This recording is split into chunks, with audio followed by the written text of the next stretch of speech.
Make sure you stick around till the end of this video because you could win a fantastic prize.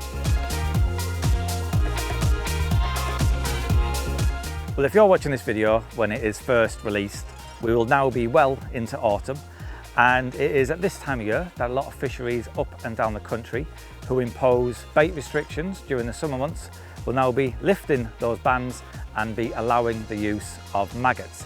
And that's what I'd like to talk about in this video. Where and when to use them, as well as looking at the best rigs and setups to help you to get the best from maggots and hopefully put more fish on the bank in these colder months.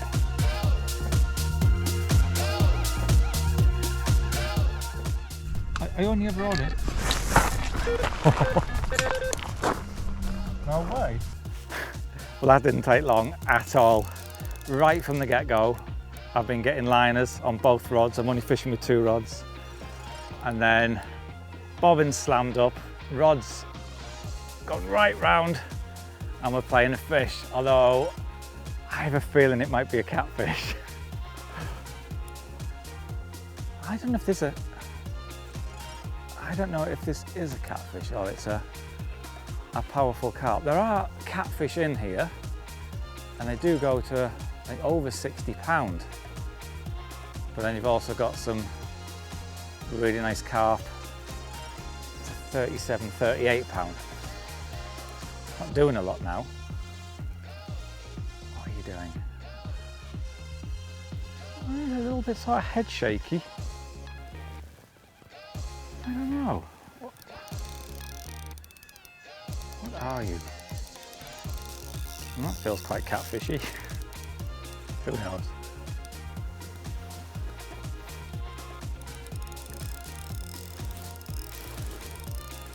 What are you? Is that slippy? Looks like it could be slippy. The tubing. Are you a little catfish? Are you a little catfish? What are you? What are you? It's not a catfish, it's just a really powerful carp on steroids or something. Crazy fight.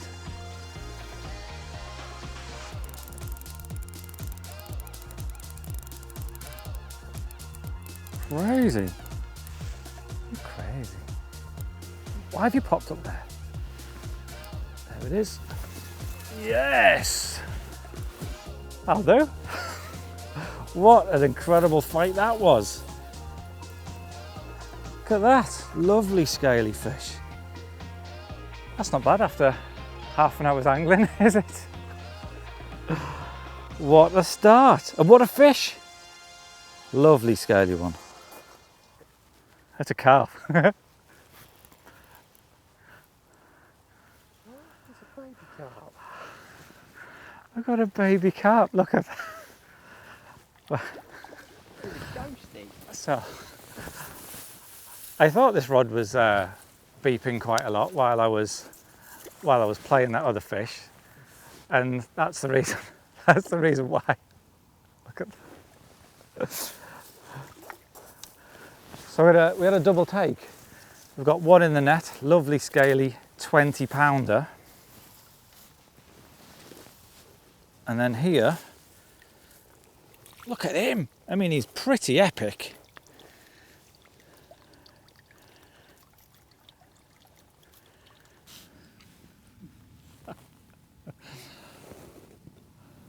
He's a proper chunky little baby, isn't he, that one? That is a unit in miniature. But this little fish does highlight one of the issues you can have when fishing with maggots is they are not always impervious to the attentions of smaller species. But small carp, big carp, they all love them. That's the thing. That is why they're such a good bait. Right, let's put that one back. There? Yeah? Yeah?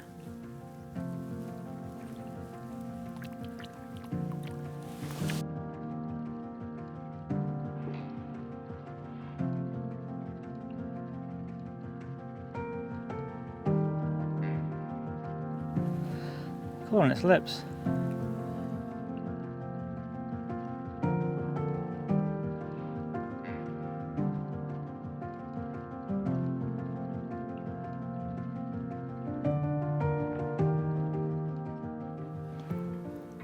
Well, what an absolutely fantastic start to the session. Rods are in the water half an hour and we've got this lovely scaly 21 pounder. Probably the hardest fighting fish I think I've ever caught, pound for pound that. I really did think I was attached to a catfish. It put up such a good account of itself. But yes, I'm very pleased it wasn't a catfish and instead we've got this beautiful scaly.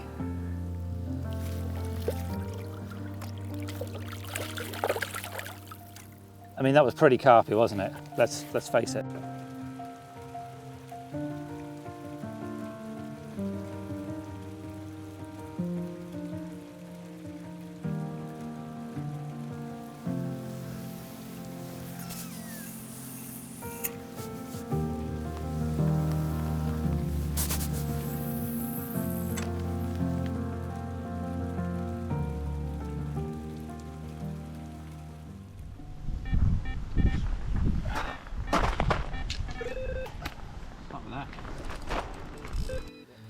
But it hasn't actually been long since I managed to get all 3 rods out and on the spot. I think it's probably been about 10 minutes since I managed to get all 3 rods in position. And we're away again. Look at that. Proper chunk in miniature, that one. He may not be very big, but it shows the rigs and the tactics are working. It shows the fish are happy, feeding on the bait in that area, and I'm sure if we keep them maggots going in, there'll be more fish to follow and hopefully a bigger one too.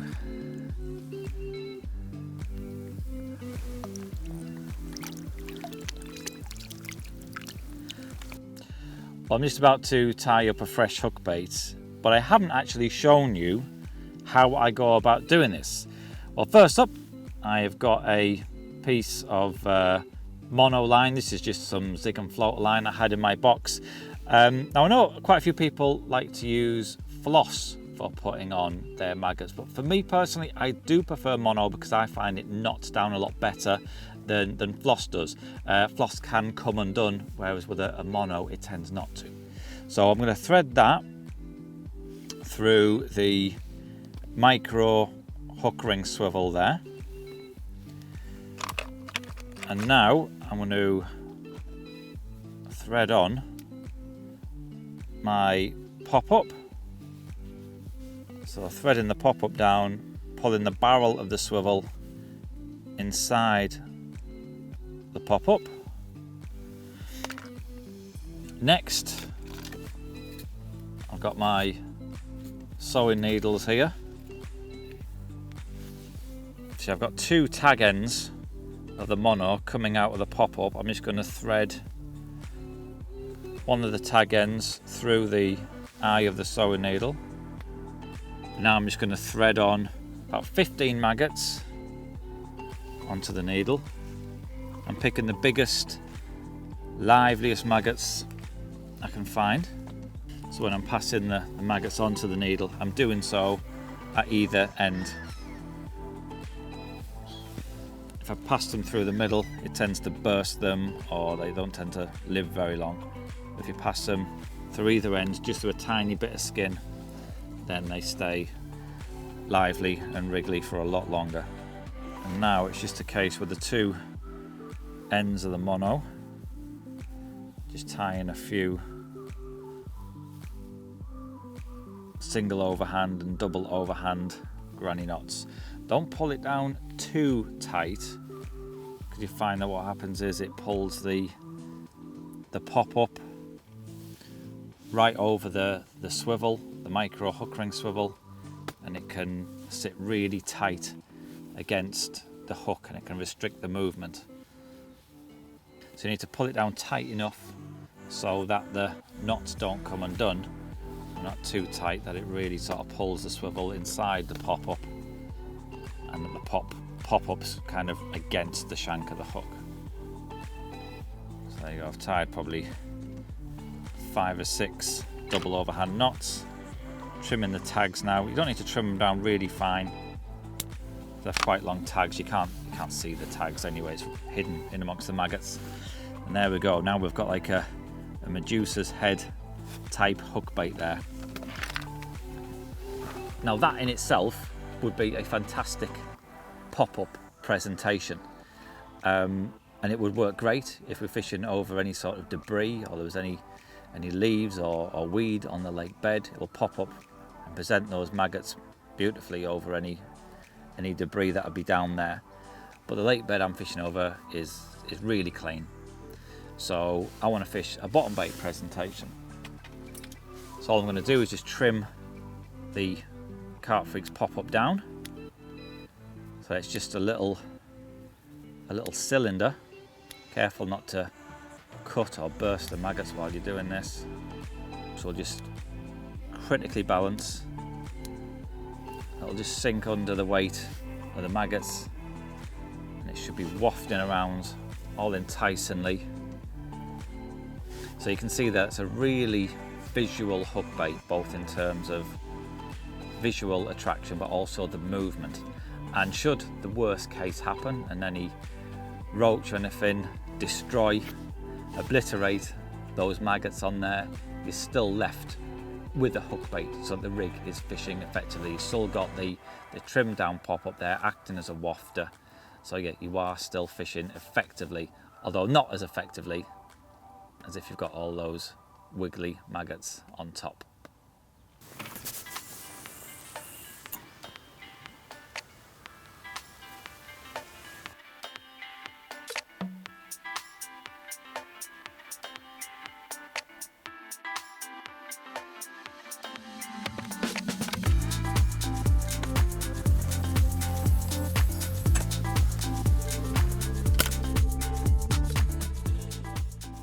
Well, I'm just freshening the rods with some new maggoty hook baits ready for the night ahead. Been getting quite a few liners on all 3 rods, so there's definitely a fair bit of activity in the swim. So hopefully the next time you see me, I'll be holding a carp.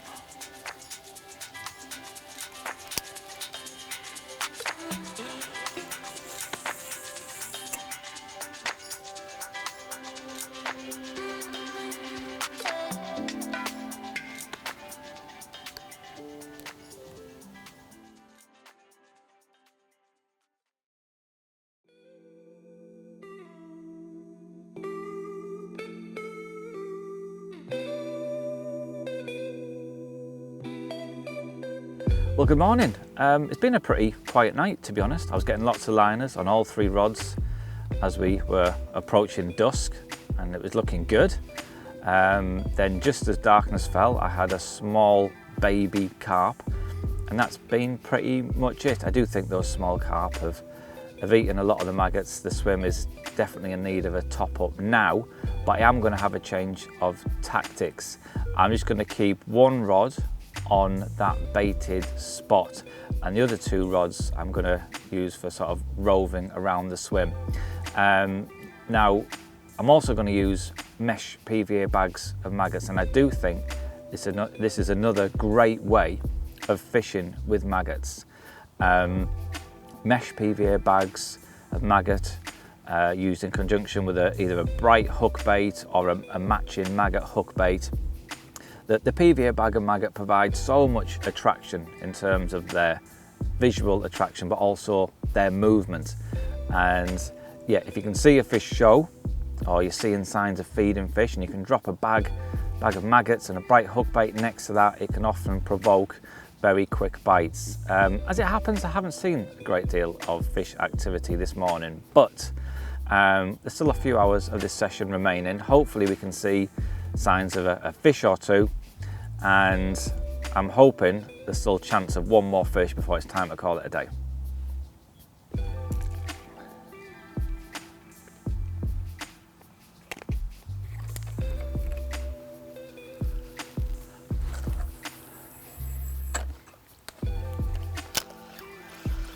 So I'm just going to top up that spot with a fresh introduction of maggots. And what I've got here in the bucket is a mixture of live and dead maggots.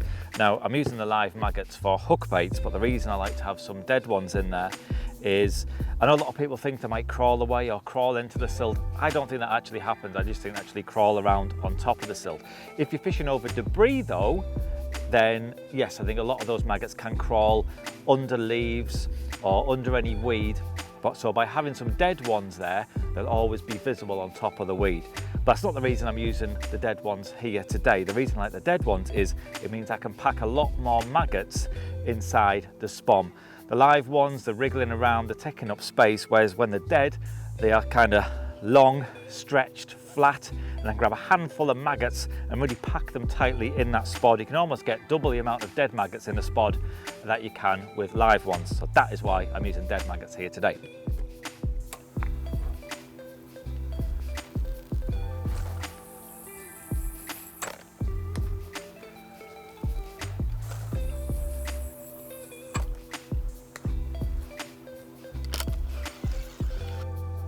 Well, I'm making a slight change to the tactics now. As I mentioned before, I have now topped up that spot with another 8 spombs of maggots. But I'm just going to keep the one rod on that baited area. The other 2 rods, I'm going to kind of rove around the swim to try and nick a bite. Now the rig itself won't change. It's only the hook bait that I'm going to change on one of the rods anyway. It's still a Ronnie rig, being fished with a size 6 curve medium shank hook. The hook bait I've got here is a 12mm washed out pink Carp Freaks pop-up. That's set to critically balance, and I'm just going to attach a mesh PVA bag of maggots onto that just to provide attraction around the hook bait. So I'm going to fish one of these on one rod, and on the other rod the rig will remain the same with a trimmed down Carp Freaks topped off with about 15 maggots. So that'll be fished on the bottom as a wafter. This rod I'm going to fish as a pop-up, and they're both going to include a mesh PVA bag of maggots. And the remaining rod is going to be fished on the baited area in case any fish move back in on that baited spot. So I feel like I've got quite a few options covered. We have still got a few hours of the session remaining, so fingers crossed we can put one more fish on the bank. So now I'm going to tie up a mesh PVA bag of maggots to attach to the rig. In my bucket here, I've actually got maggots and a few pellets added to it as well. That's just because at the moment the temperatures are quite mild and those baby carp do seem to be very active, although I do think they are predominantly eating the maggots. That's why I've added some pellets as well, just in case they come in and eat all the maggots. I'm still left with some attraction around the hook bait, but hopefully we get a bite from a better fish before that happens. So I'm just adding a small handful into the mesh system, pushing it all down tight. And the bag itself is probably going to be about the size of a golf ball. It's packed nice and tight so it really explodes when it starts to dissolve. I've left quite a long tag end there when I've tied the 2 knots. You see that? And when I attach it to the rig, what I do is nick the hook point through the top and then wrap the PVA around the shank a couple of times like that. That way it stops the rubber stop on the shank of the hook from sliding hook when the bag and the rig impacts on the water.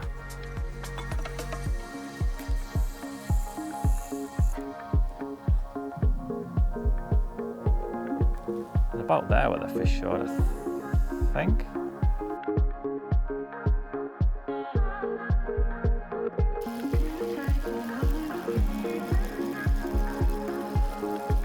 I think I've been picked up.